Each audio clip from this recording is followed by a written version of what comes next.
Nouvelle édition d'information Sud Télévision. Bienvenue à tous au sommaire. Le projet de reconstruction et de modernisation des marchés au cœur d'une rencontre entre membres du gouvernement et des femmes des marchés. C'était ce mardi. L'objectif est d'expliquer aux femmes des marchés de Cotonou le bien fondé de ce projet.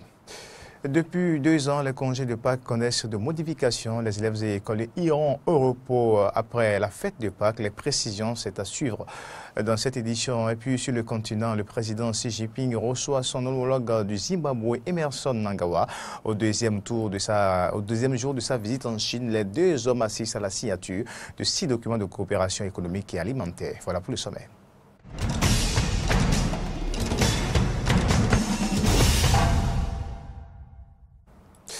Merci de suivre les infos Sud Télévision.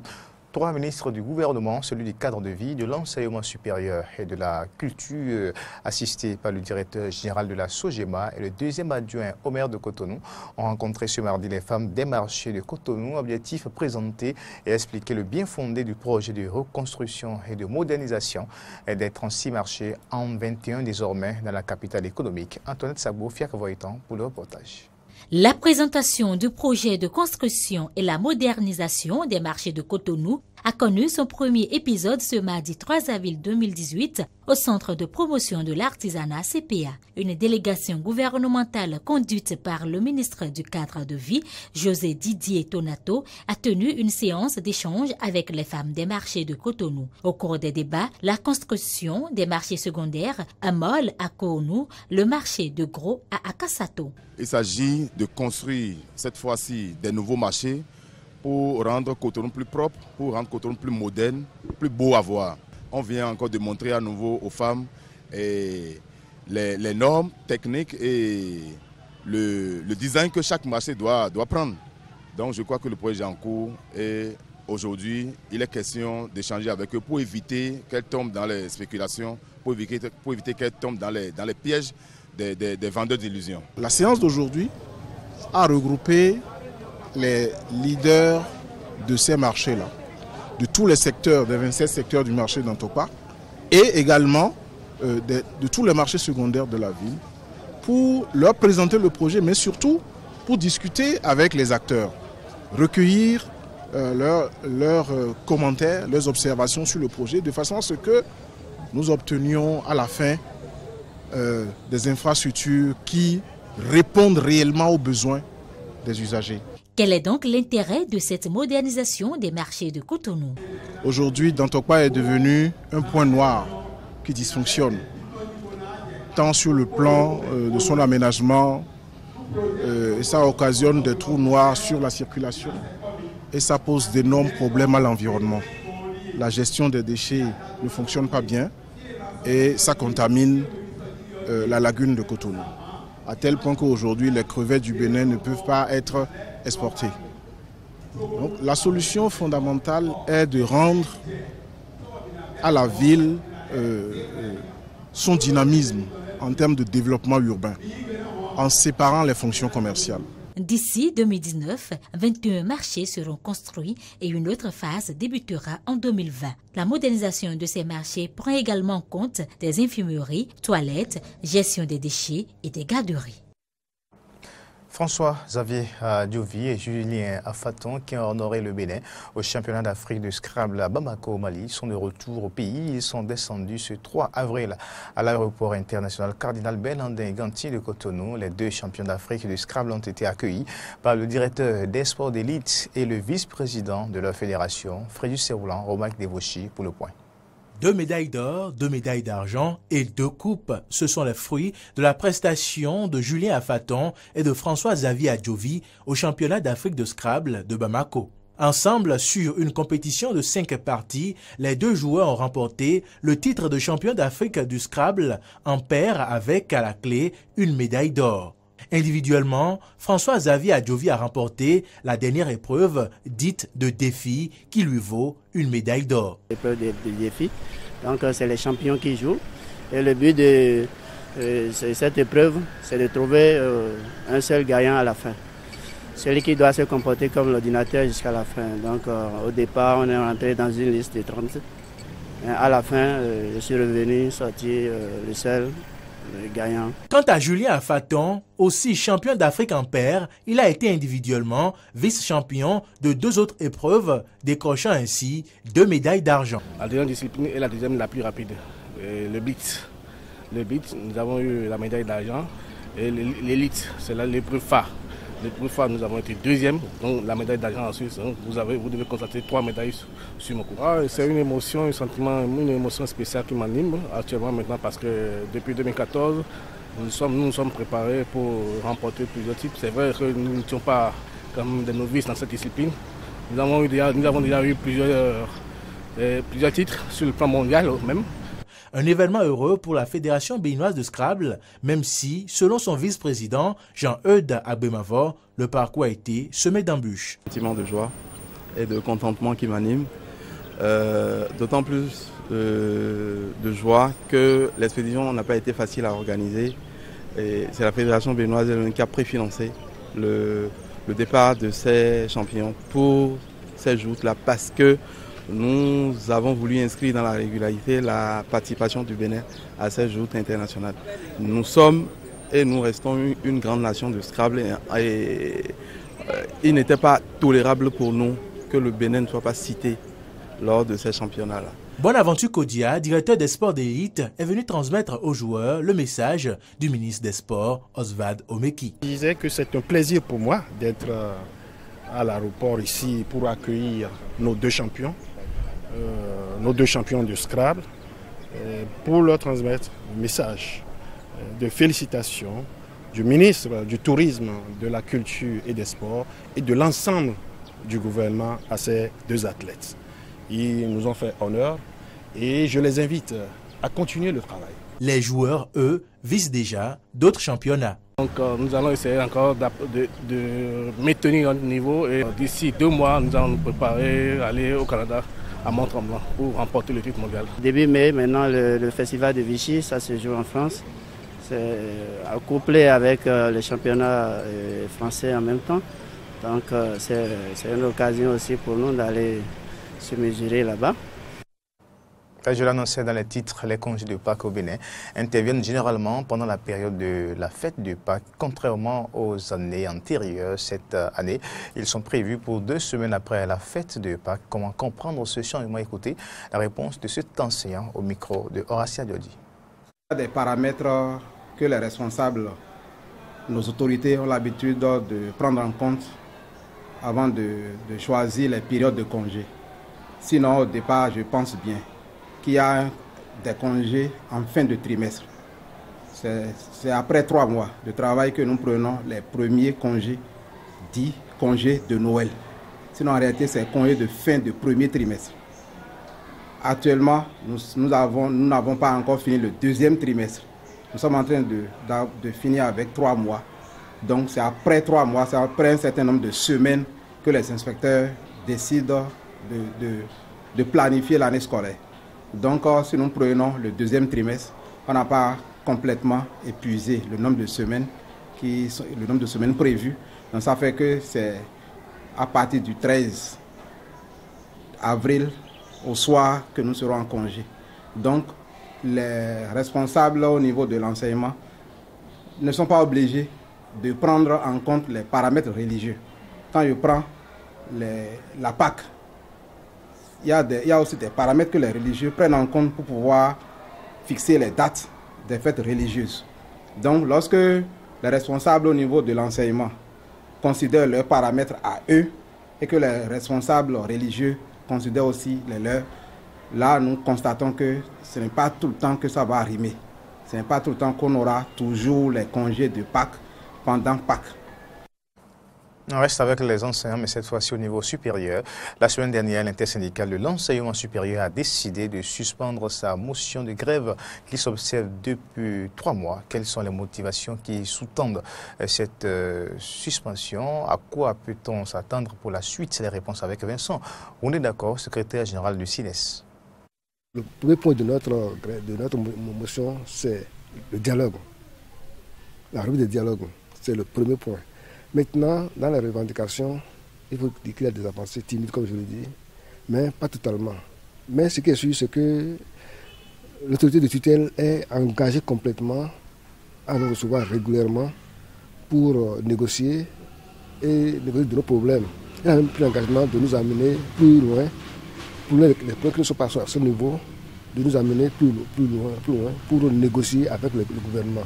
Ce qui veut dire que, tout d'abord, si je prends le statut des chercheurs, qui est déjà signé avec l'arrêté d'application, donc il faut dire que c'est un pas.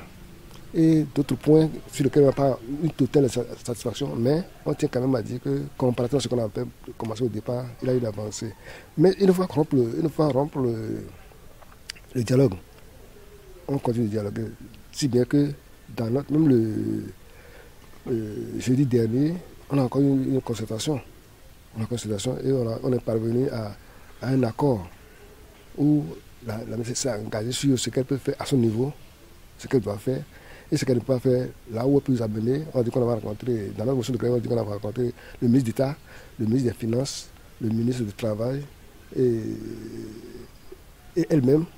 Et elle est d'accord. Elle a même déjà obtenu le rendez-vous pour nous, pour le 9 juin prochain. Donc c'est ce qu'on veut. Et il faut comprendre, on n'a pas levé la motion de grève, on a suspendu la grève.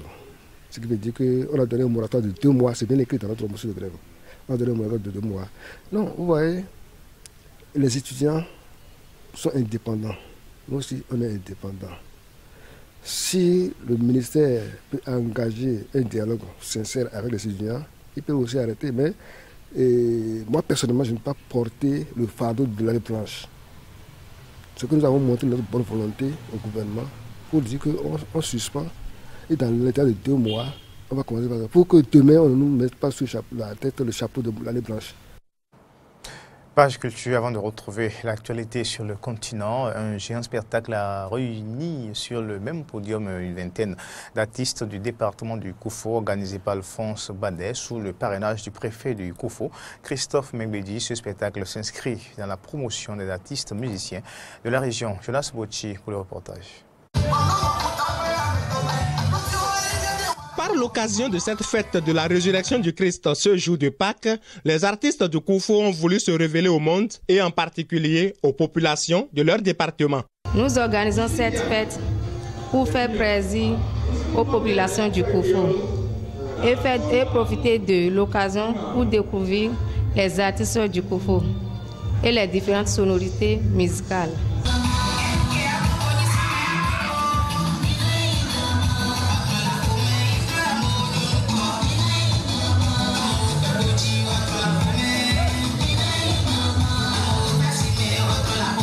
Pour le plaisir d'un public qui a fait massivement le déplacement, ces artistes du Koufo ont défilé sur le podium pour montrer leur talent artistique. Au nombre des rythmes exécutés, on note cette nouvelle sonorité que les concepteurs ont baptisée Kpanoupé, une amélioration des rythmes communément exécutés par les femmes du Koufo à diverses occasions. Le Kpanoupé a été beaucoup plus démontré lors de ce spectacle par la frange féminine de ces artistes du Koufo.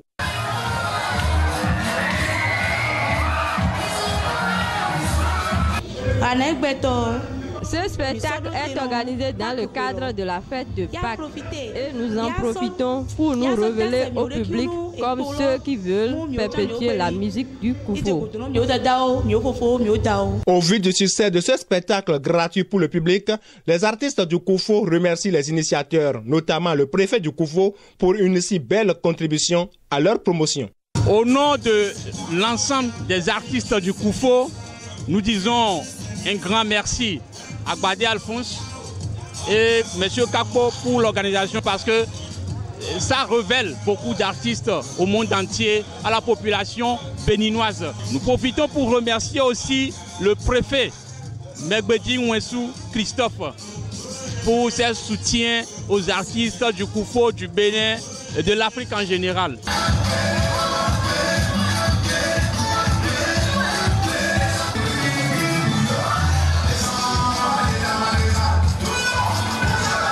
Démarré aux environs de 20h, ce spectacle s'est poursuivi jusqu'au petit matin de ce lundi de Pâques. Info à présent hors du Bénin, le président chinois Xi Jinping reçoit son homologue du Zimbabwe, Emmerson Mnangagwa, au deuxième jour de sa visite en Chine. Les deux hommes assistent à la signature de 6 documents, dont un sur la coopération économique et le deuxième sur le développement et un autre sur la fourniture d'aide alimentaire d'urgence. La Chine avait offert un soutien indéfectible à son prédécesseur Robert Mugabe. Arrivé lundi, il y restera jusqu'à vendredi. Il s'agit de sa première visite hors d'Afrique depuis son investiture le 24 novembre. Le Zimbabwe, en grande difficulté économique, recherche l'appui du régime communiste allié historique du pays d'Afrique australe depuis sa lutte pour l'indépendance au cours du XXe siècle. Des manifestants se sont rassemblés à Tel Aviv pour protester contre l'annulation par le Premier ministre israélien Benjamin Netanyahou d'un accord avec le Haut Commissariat pour les réfugiés de l'ONU et qui prévoyait la régularisation de milliers de migrants africains en Israël et la réinstallation d'un nombre similaire dans d'autres pays occidentaux. Le Premier ministre avait suspendu lundi soir l'application de cet accord quelques heures seulement après son annonce conclue avec le Haut Commissariat pour les réfugiés HCR. L'accord annoncé lundi prévoyait la réinstallation de plus de 16 000 Soudanais et Érythréens vivant en Israël dans des pays occidentaux. En échange, l'État hébreu s'engageait à donner un titre de séjour à un nombre équivalent devant rester sur son territoire. Toujours info internationale, des milliers de Brésiliens manifestent à Sao Paulo pour exiger l'emprisonnement de l'ancien président Luiz Inácio Lula da Silva pour corruption à la veille d'une décision cruciale de la Cour suprême. La Cour qui doit décider mercredi si Lula ira en prison dans les prochains jours lors d'un jugement crucial à 6 mois de la présidentielle pour laquelle l'icône de la gauche est donné favori. Condamné en appel il y a 12 ans et 1 mois de prison pour corruption, Luiz Inácio Lula da Silva, 72 ans, espère rester en liberté jusqu'à l'épuisement de tous les recours. Le plus gros avion du monde, Antonov An-225 Mia, décolle de l'aérodrome de l'usine Antonov de Kostomel à une trentaine de kilomètres de Kiev. L'avion se dirige vers la ville allemande de Leipzig où il effectuera son premier vol commercial après vérification. Réaction des constructeurs. Il est difficile de trouver une commande pour cet avion. Mia est un avion spécifique. Ce type d'avion transporte des charges lourdes et surdimensionnées. C'est pourquoi nous ne pouvons pas trouver des commandes rapidement. Il arrive que nous recherchons des commandes pendant 1 ou 3 ans. Aujourd'hui, nous faisons une série de vols, 4 vols en un mois. Aujourd'hui, notre modernisation suit cette direction. La première est d'améliorer la précision de la conduite des avions. Le deuxième, c'est l'augmentation des exigences pour le moteur, la réduction du niveau sonore et des émissions de substances nocives dans l'atmosphère. 5 ans après le viol et meurtre d'une étudiante à Delhi qui a choqué l'Inde et suscité une prise de conscience collective, les violences sexuelles persistent dans le pays où militants et victimes dénoncent l'inaction des autorités. Reportage. Une histoire tragique mais loin d'être unique en Inde. Cette veuve, mère de 2 enfants, dit avoir été violée l'an dernier par son beau-frère alors qu'elle dormait dehors dans la campagne du Rajasthan. Elle a dû se battre pour pouvoir porter plainte. Quand j'allais au poste de police, ils essayaient de me faire repartir en me disant « Tu fais juste semblant, tu mens, rien ne s'est passé ». Après, je rentrais chez moi et je pleurais. Une indifférence encore répandue en Inde, 5 ans après le viol collectif d'une étudiante à Delhi qui avait choqué le pays et poussé des milliers de personnes dans la rue. Signe d'un début de prise de conscience collective, le nombre de crimes sexuels signalés a augmenté. Dans la capitale, la police a mis en place des numéros d'urgence et propose aux femmes des cours d'autodéfense. Nous utilisons aussi la technologie. Nous essayons de provoquer un changement de comportement. Nous encourageons les femmes à signaler les crimes. C'est la stratégie que la police de Delhi suit pour faire baisser le nombre de crimes envers les femmes à Delhi et assurer leur sécurité. Les violences persistent pourtant, avec près de 40 000 viols enregistrés chaque année. En janvier, un bébé de 8 mois, une petite fille, a été violé chez elle, à Delhi, ce qui a déclenché une nouvelle vague de manifestations. Ils sont plus inquiets pour les vaches, pour la religion que pour l'humanité. Ils ne se préoccupent pas des filles et des femmes du pays. De retour au Rajasthan, l'agresseur de cette femme est désormais en prison. Mais la vie de sa victime ne sera plus jamais la même. Ma vie est ruinée. Je n'ai pas de vie. Les chiens et les chats ont une meilleure existence que la mienne. Ils mangent des repas réguliers, mais pas moi. Mon corps est rempli de tristesse. Le chagrin m'a coupé l'appétit. Tout ce que je fais, c'est pleurer et pleurer. Un destin trop commun en Inde, où le viol reste synonyme d'ostracisation pour les victimes. Et maintenant, quelques images et photos de la Ligue des Champions. Avant de boucler cette édition en quart de finale aller, Ligue des Champions, le Real Madrid domine la Juve 3-0 grâce à un doublé de Cristiano Ronaldo. Écoutons maintenant les réactions des entraîneurs à l'issue du match. C'est quelque chose que seulement Cristiano a. Il fait des choses qui lui appartiennent, qui lui sont propres. On peut dire que c'est l'un des plus beaux buts de l'histoire du football. Mais peut-être qu'il n'est pas aussi beau que celui que j'avais marqué à Glasgow.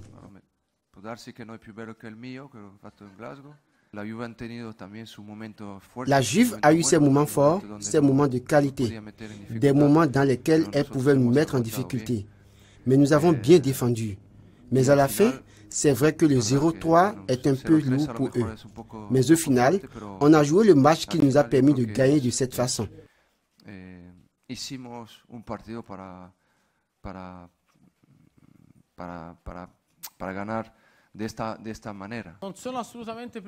Je ne suis pas du tout inquiet. Je suis déçu pour le résultat parce que l'équipe, jusqu'à l'exclusion de Dybala, a fait son meilleur match de la Ligue des Champions de cette année.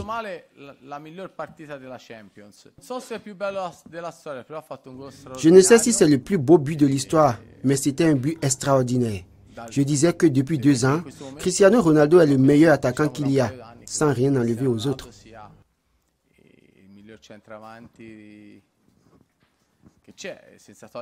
Ah oui, il fallait suivre cette rencontre pour comprendre Cristiano Ronaldo qui confirme sa classe, l'un des meilleurs joueurs du siècle. Autre résultat de ces quarts de finale, Séville, Bayern, Munich 1-2, suite des quarts de finale. Ce mercredi, FC Barcelone, AS Roma, Liverpool, Man City. Et c'est tout pour cette édition. Merci de l'avoir suivi. Au revoir.